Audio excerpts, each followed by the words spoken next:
नमस्कार, मैं हूं श्वेता माथिस। सुप्रीम कोर्ट में जजों की नियुक्ति के लिए हाई कोर्ट के 5 जजों के नामों की सिफारिश की गई है। कलीजियम ने केंद्र सरकार को जो नाम भेजे हैं उनमें राजस्थान, मणिपुर, इलाहाबाद हाई कोर्ट के एक जज और पटना हाई कोर्ट के 2 जज शामिल हैं।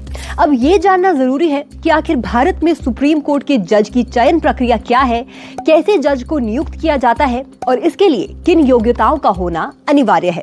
इसे जानने के लिए सबसे पहले एक नजर डाल लेते हैं सुप्रीम कोर्ट के इतिहास पर। 26 जनवरी 1950 को संविधान लागू होने के 2 दिन बाद 28 जनवरी 1950 को सुप्रीम कोर्ट बनाया गया। इससे पहले इसे फेडरल कोर्ट ऑफ इंडिया कहा जाता था, जो 1 अक्टूबर 1937 को अस्तित्व में आया था। संविधान के अनुच्छेद 141 के तहत सुप्रीम कोर्ट द्वारा घोषित कानून भारत की सीमा के भीतर सभी न्यायालयों पर बाध्यकारी होगा। ये संविधान की व्याख्या करने और राष्ट्रीय कानून के प्रेक्षों का निर्णय लेने के लिए अंतिम न्यायिक प्राधिकरण है। ये तो हमने जाना कि आखिर भारत का सर्वोच्च न्यायालय कैसे अस्तित्व में आया। अब आइए समझते हैं कि देश के सर्वोच्च न्यायालय के जज की नियुक्ति या चयन की प्रक्रिया क्या है। संविधान में अनुच्छेद 124(2) में सुप्रीम कोर्ट के जजों की नियुक्ति के बारे में प्रावधान है। इसके मुताबिक सुप्रीम कोर्ट के जजों की नियुक्ति राष्ट्रपति द्वारा सुप्रीम कोर्ट के कलीजियम के परामर्श पर की जाती है। सर्वोच्च न्यायालय के मुख्य न्यायाधीश यानी चीफ जस्टिस ऑफ इंडिया का परामर्श इस नियुक्ति में अहम माना जाता है। तो मुख्यतः कलीजियम भी सुप्रीम कोर्ट के जजों की नियुक्ति का एक अहम हिस्सा है, लेकिन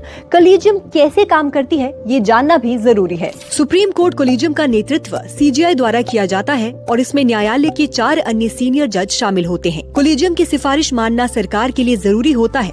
हाई कोर्ट और सुप्रीम कोर्ट में न्यायाधीशों के तबादलों का फैसला भी कलीजियम ही करती है। इसके अलावा उच्च न्यायालय के कौन से जज पदोन्नत होकर सुप्रीम कोर्ट जाएंगे, ये फैसला भी कलीजियम ही करती है। सरकार एक बार किसी एक या अधिक नामों को पुनर्विचार करने के लिए कलीजियम के पास वापस भेज सकती है, लेकिन अगर कलीजियम दोबारा नाम भेजती है तो इस सिफारिश को मानना ही पड़ेगा। सुप्रीम कोर्ट के न्यायाधीश के रूप में नियुक्त होने के लिए व्यक्ति को भारत का नागरिक होना चाहिए और कम से कम 5 साल के लिए एक उच्च न्यायालय या 2 से अधिक उच्च न्यायालयों का न्यायाधीश होना चाहिए, या एक वकील के तौर पर कम से कम 10 वर्षों के लिए एक उच्च न्यायालय या 2 या अधिक ऐसे न्यायालयों के एक प्रतिष्ठित ज्यूरिस्ट यानी वकील होना चाहिए।